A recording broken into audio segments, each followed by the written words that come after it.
Hi, we have already understood the formation of gametes, that is gametogenesis, oogenesis in case of female, and formation of spermatozoa or sperm in case of male. Now we come to the fusion of both gametes, that is fertilization. Fertilization is not merely fusion of gametes, but it is a long chain of biochemical and structural changes in gametes as well as sexual organs of female. Now let us start with fertilization. First of all, I am going to explain the normal anatomy of female gonads and sex organs. Here the key organ which receives the conceptus, nourish it and implant it uterus.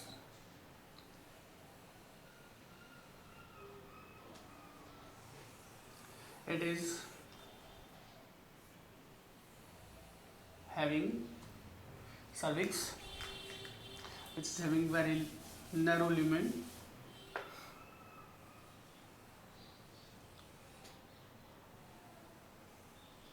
the main part body, and then upper part is fundus. Upper part is covered by peritoneum known as perimetrium. The uterus is having two tubes known as uterine tubes or fallopian tubes. These are large tubes. The terminal part of the fallopian tube is fimbriated and it is having finger-like processes known as fimbria. These fimbria are present near the ovary. Here is ovary having inner vascular part known as medulla and outer part which is the site of follicle maturation and ovulation or formation of ovum is known as cortex. This is inner core or known as medulla, and the peripheral part of ovary is known as cortex. This is the cortical part. Now, fertilization starts from approximation of male and female gametes. Approximation. First, I will talk about migration of ovum from ovum to the fallopian tube. As I have already taught in my lecture on oogenesis, there are around 40,000 primordial follicles having primary oocyte arrested in prophase, first diplotin stage. Then in start of every monthly cycle of ovulation after menarche, 15 to 25 primordial follicles enter in growth and development phase. These follicles grow but having primary oocyte arrested in diplotin or prophase first. These are primordial follicles, primordial, then primary follicles, then vesicular follicles, then secondary follicle, then tertiary follicle. Tertiary follicle is also known as mature follicle or Graphene follicle. I want to recap the structure of Graphene follicle. It is having primary oocyte, a large nucleolus arrested in prophase first. Then it is having a glycoprotein layer, non-cellular glycoprotein and acid proteoglycan layer. It is known as zona pellucida. In cells around zona pellucida, columnar cells.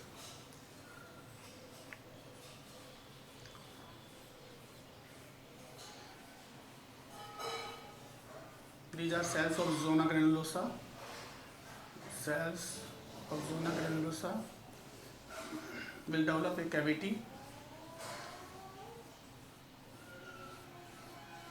here. These cells rest on a basement membrane. This is the basement membrane where these cells of zona granulosa rest. Outside the basement membrane, there is vesicular layer or vascular layer having round cells. These vascular cells are known as theca interna cells, and outside the theca interna cells there is a covering of connective tissue and spindle cells known as theca externa. Here is outermost layer of Graphene follicle.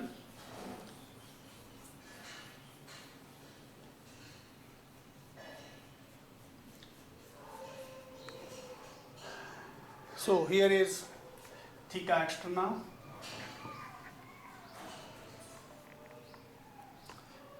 Theca interna, also known as tunica externa and tunica interna. Then basement membrane, zona granulosa cells,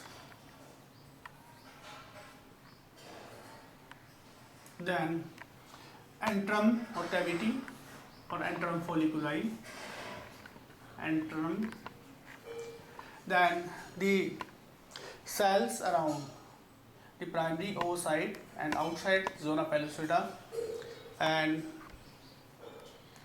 close to antrum are known as cumulus oophorus.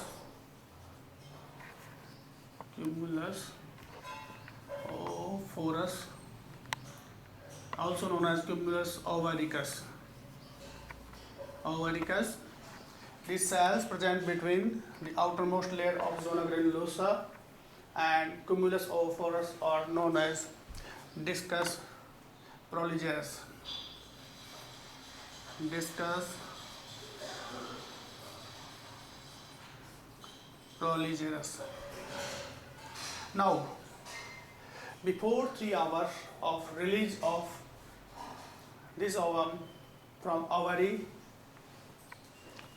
first meiotic division is completed.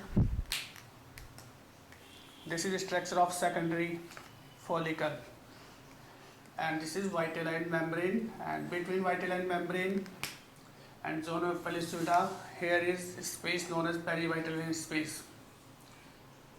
So first meiotic division is completed before 3 hours of ovulation, and 2 daughter cells are formed. The large cell having all cytoplasm of primary oocyte known as secondary oocyte immediately after completion of first meiotic division. This enters in second meiotic division, and a small cell which is having haploid number of chromosomes and no cytoplasm. This is known as first polar body. So here is first polar body, here is secondary oocyte. It will enter in second meiotic division, but it will be arrested in metaphase of second meiotic division. So this is the structure of graphene follicle or tertiary follicle, also known as mature follicle.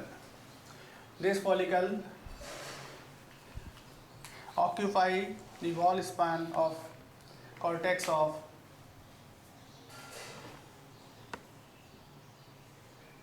ovary.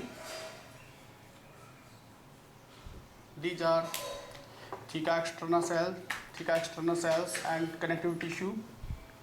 Then theca interna, round cells. Then fluid is released due to rupture of follicle, and here are the cells of zona granulosa.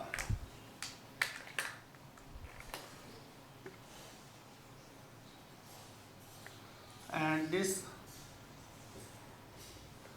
wall of ovary is ruptured and follicle is ruptured, and ovary is extruded in the peritoneal cavity.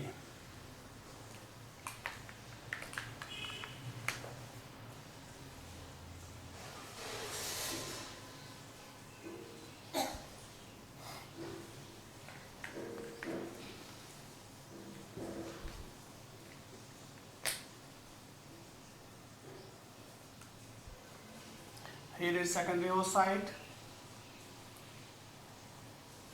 here is polar body surrounded by zona pellucida and by columnar cells of cumulus oophorus. Now these cells are known as corona radiata because these are arranged in the crown manner, and remaining part of follicle is known as corpus luteum.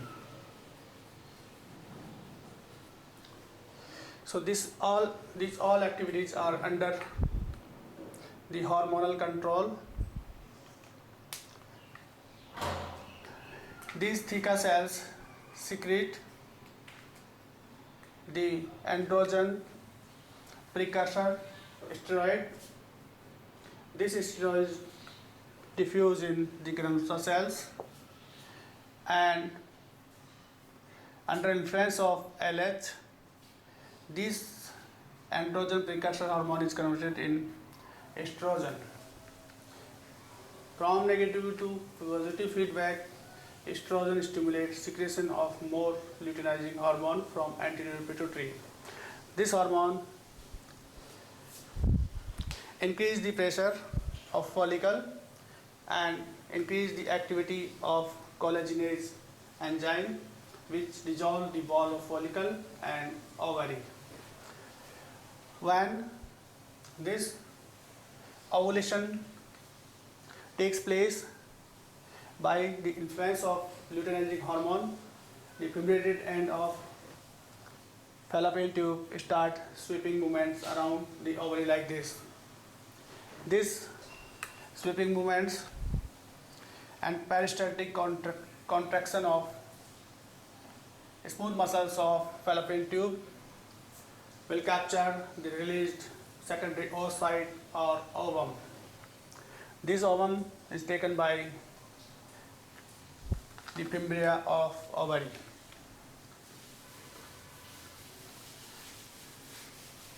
The fimbria of ovary are having a glue-like chemical which stick the oocyte on fimbria, and this fimbria and fallopian tube are having the ciliated columnar epithelium. Here is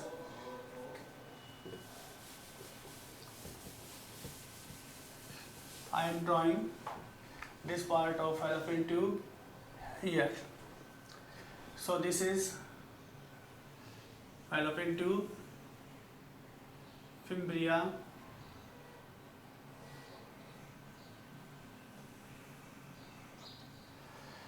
these fimbria are having columnar cells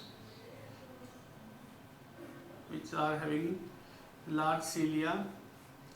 The cells grow rapidly under influence of luteinizing hormone and cilia enlarge in size. This secondary oocyte known as ovum is trapped by the fimbria. Now this ovum enters in the first part of fallopian tube. Fallopian tube is a cylindrical tube which is having 4 parts. First part that is near the ovary is known as infundibulum.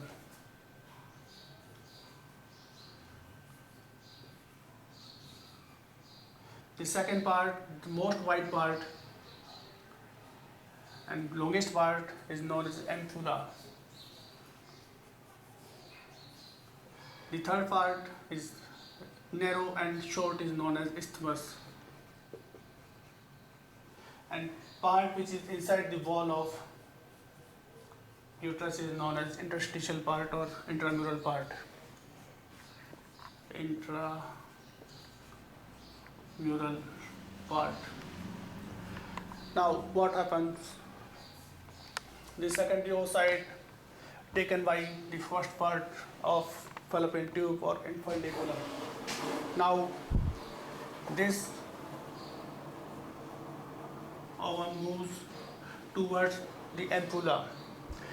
There are 2 factors which are responsible for migration of oocyte from infundibulum to the ampulla is tall columnar cells,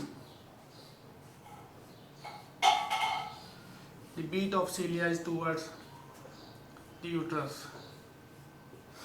These cilia will propel the secondary oocyte towards the ampulla.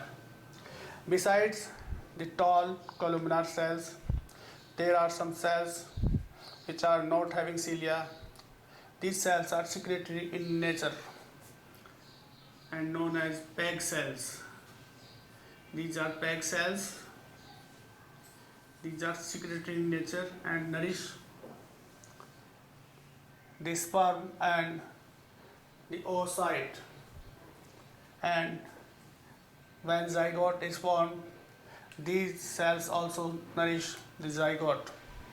And these cells provide appropriate environment for fertilization, that is pH and temperature. Secretion from these cells also play important role in capacitation of the sperm. This was the migration of secondary oocyte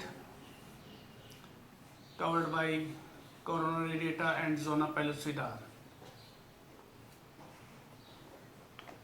Now what happened? This is uterus, cervix of uterus. After intercourse, the sperms are collected here in the vagina. There are 200 to 300 million sperms are collected in the vagina during intercourse. The semen, which is formed by secretions of prostate gland and seminal vesicles, is having prostaglandins. These prostaglandins activate the uterus for contractions.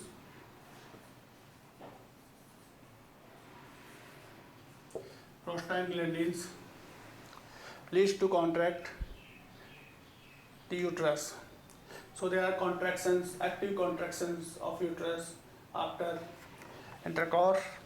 Second factor which is responsible for movement of sperm from vagina to fallopian tube is secretion of oxytocin from posterior pituitary. This hormone is secreted in response of coital reflex. So oxytocin also causes contraction of gravid uterus. These contractions form vacuum in the cavity of uterus. This vacuum capture the sperms inside the cavity of uterus. These sperms and semen forms a mixture with the secretion of uterus. So not all sperms, but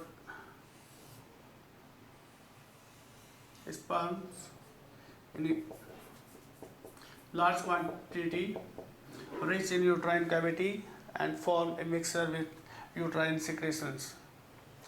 These sperm will migrate from uterus to the fallopian tube.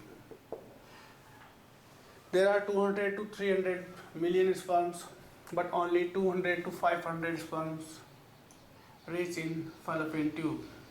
200 to 500 only. All sperms are stopped by obstacles formed in the cervix and in the ostium of tube. Now, what happened? These sperms are not capable to fertilize an ovum because these sperms are not fully mature and not having capacity of fertilization. Before fertilization or fusion of both pronucleus, there are some events take place in the uterine wall and fallopian tube. First of all, there is a chemical and biochemical and structural phenomena known as capacitation.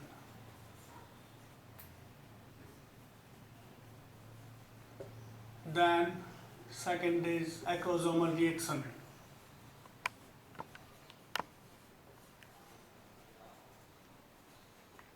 The third is zonal reaction. And the fourth is cortical reaction.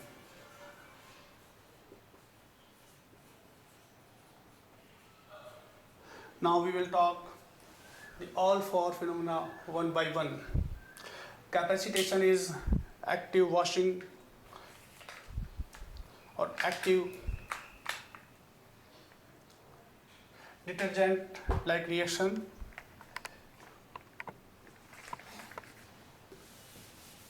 Capacitation is active washing of head of sperm. This is head of sperm having plasma membrane, then acrosomal cap, and then the oval or pear-shaped nucleus having 23 pairs of chromosomes. Either it may be 22 plus X or 22 plus Y, two types of sperm. So it is plasma membrane, anterior acrosomal membrane, posterior acrosomal membrane, and then nuclear membrane. Outside the plasma membrane, there are some glycoprotein coverings and covering of seminal protein. The sperms are having antigenic chemicals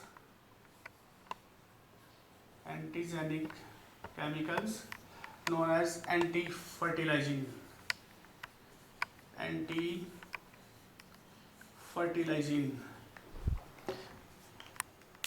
The ovum is also having fertilizing. So reaction between anti-fertilizing and fertilizing is immunological reaction, and it is a detergent like reaction which washes the glycoprotein and seminal proteins from the sperm. This phenomena takes about 6 to 7 hours. 6 to 7 hours. So remember one thing always, sperms when ejaculated from the male genital tract is never capable of fertilizing an ovum before capacitation. This capacitation is helped by the secretion of PEG cells of fallopian tubes, which provide favorable pH and temperature.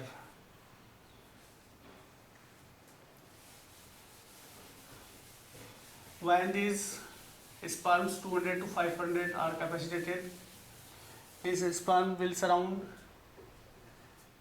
the coronary radiata cells. Here is zona pellucida. Here are the cells of coronary radiata, which are frankly speaking cells of cumulus oophorus.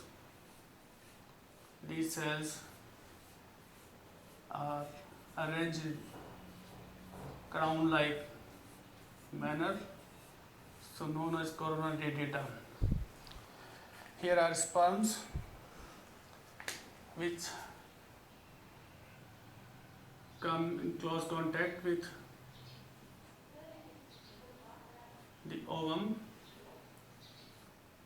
the acrosomal cap, nucleus, acrosomal cap, nucleus, again same structure. These cells, the sperms are having acrosomal cap. This cap is formed by Golgi apparatus, and these caps are having some enzymes. One hydrolytic enzyme known as hyaluronidase. This enzyme hydrolyzes the connections of cells of coronary radiata and melt away the cells of coronary radiata. Then these cells are engulfed by tissue macrophages in fallopian tube. Then second phenomena is acrosomal reaction. Acrosomal reaction. As you all know, the anterior part of sperm known as neck, in front of neck is head. It is having acrosomal cap, and then a nucleus.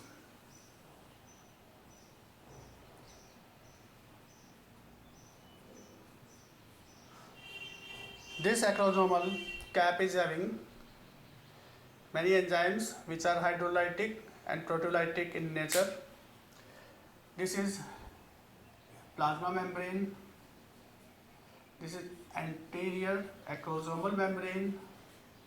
This is posterior acrosomal membrane, and here is nuclear membrane. This plasma membrane and anterior acrosomal membrane forms some pores. These cells become sticky and form some pores.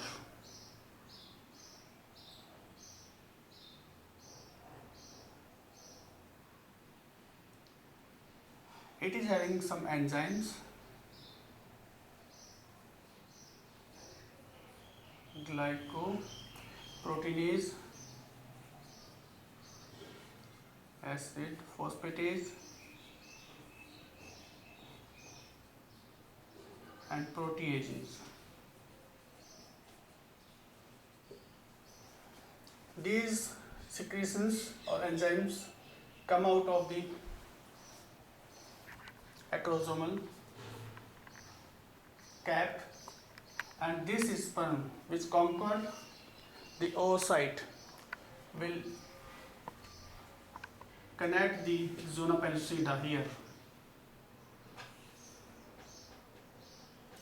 Here are pores,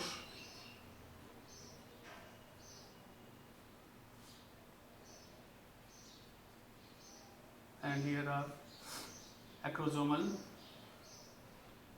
cap,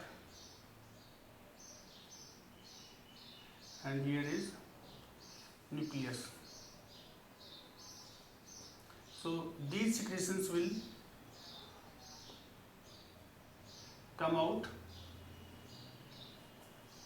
the enzymes, and acrosin also come out of acrosomal cap, and these will dissolve the zona pellucida.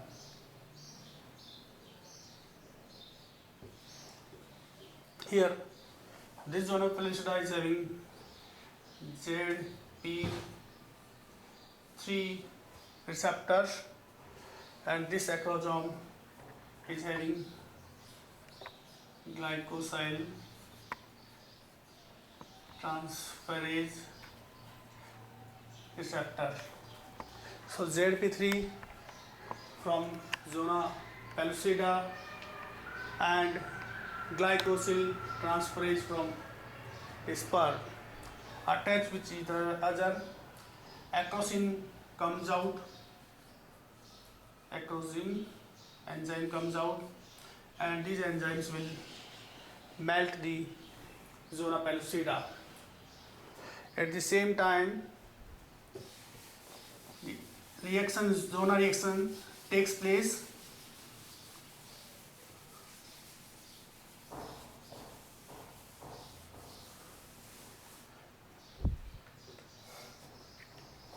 And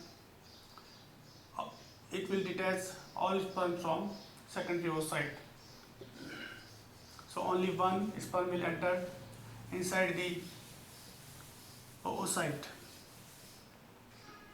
Now, after penetrating the zona pellucida, this sperm will approach the vitelline membrane or membrane of secondary oocyte. Here is polar body. It will approach the vitelline membrane. Now, there are two gate-man-like structure on head of sperm. These are known as disintegrins protein. Disintegrin. These will disintegrate the vitelline membrane, and the plasma membrane of sperm will fuse with vitelline membrane. Then a reaction known as cortical reaction starts.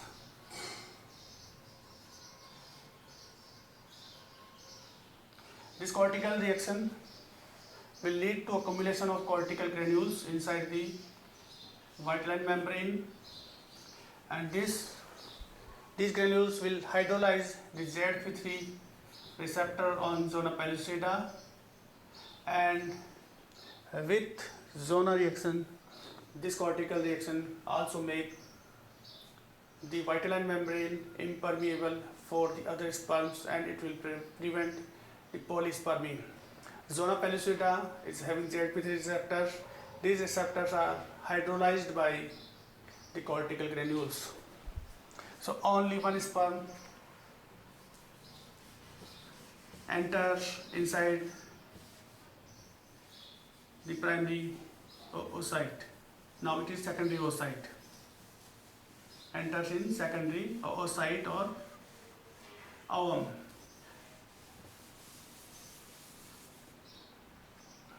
This is zona pellucida and first polar body. Here is plasma membrane of sperm, and white line membrane of secondary oocyte fuses with each other. Now, as the time passes, the pronucleus of sperm enters in the secondary oocyte.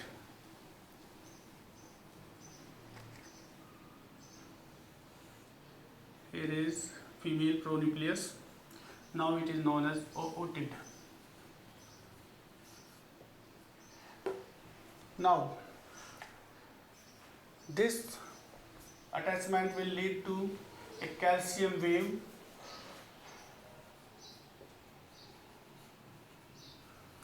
Setting of calcium wave will lead to reactivation of secondary oocyte, which is arrested in the metaphase of second meiotic division. The secondary oocyte completes its second meiotic division, and one more polar body is formed and extruded in perivitral space. Now, this secondary oocyte is known as definitive ovum. Definitive ovum. It swells up and forms ootid. At the same time, the male pronucleus also enters inside. Either it may be X or Y chromosome. Now, this wall of vital membrane is ruptured by protein disintegrins. Now, there are two integrins or gatekeeper-like structure in the wall of secondary oocyte or vital membrane. Both integrins will close the wall again, and entry of second or third sperm is stopped. Now, what often there is no true fusion of male and female gametes. Before formation of single cellular zygote, these chromosomes and pronucleus enter in phase of first cleavage. The posterior part of nucleus of sperm or neck was having anterior centriole. This anterior centriole will form achromatic spindles,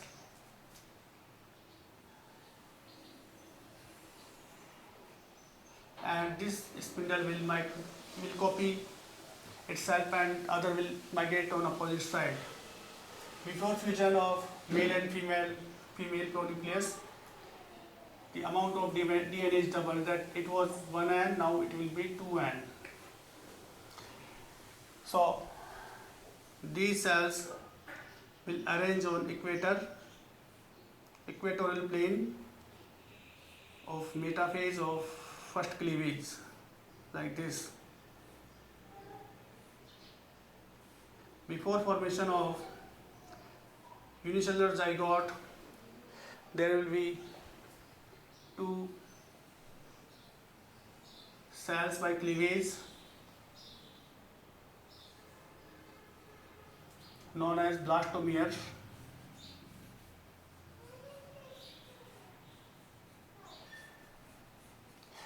These blastomeres are totipotent cells of zygote and are able to form more than one embryo. In case of monozygomatic twins, these blastomeres or totipotent cells play important role in formation of twin. So these are centromeres and these are achromatic spindles, and here are chromosomes with 2 and DNA and haploid number of chromosomes. These both will fuse and cleavage to form two blastomeres. These two cells will cleave to form 4, 8, 16 cells. which we will talk in our next classes. Now I will talk about fertilization outside the body, that is in vitro fertilization. It was the process of fertilization in vivo or inside the body.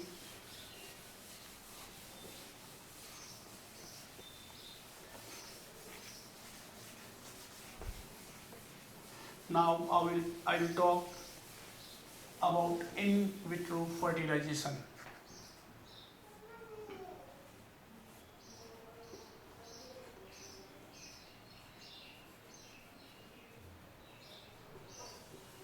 When the ovum is fertilized outside the body of female or outside fallopian tube, it is known as in vitro fertilization. Here is again fallopian tube with fimbria, ovary. Here is cervix and uterus.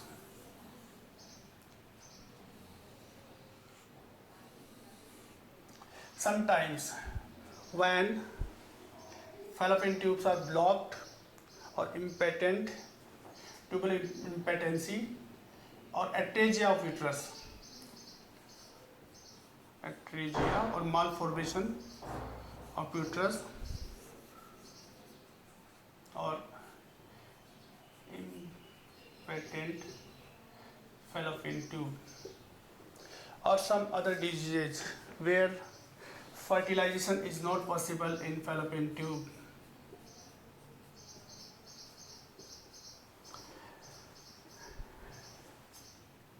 Ovum is fertilized in a petri dish.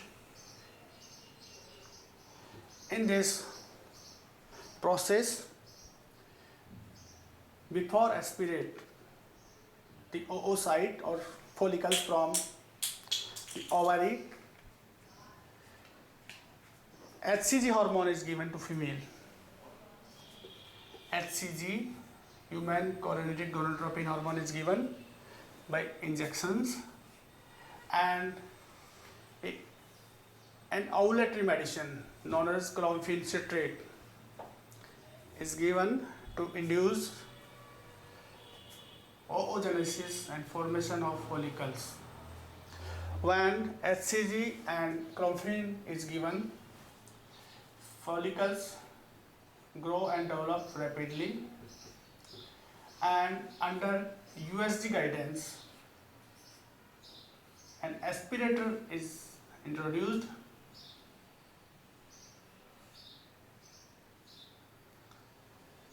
and several follicles are aspirated. These follicles are put on petri dish.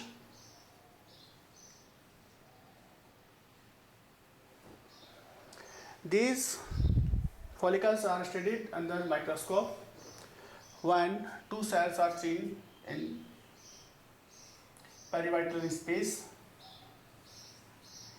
It means it has completed its second meiotic division.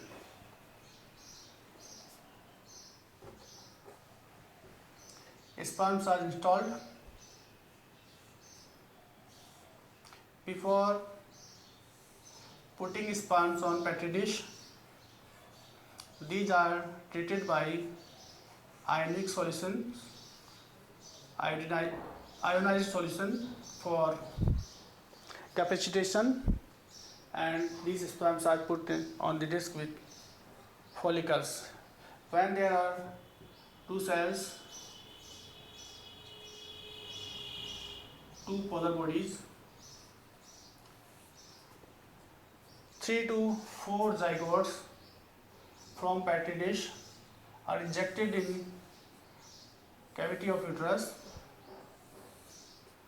and out of these 3 to 4 zygotes, one or more than one may be implanted, but the success rate of this process or this procedure is only 20%.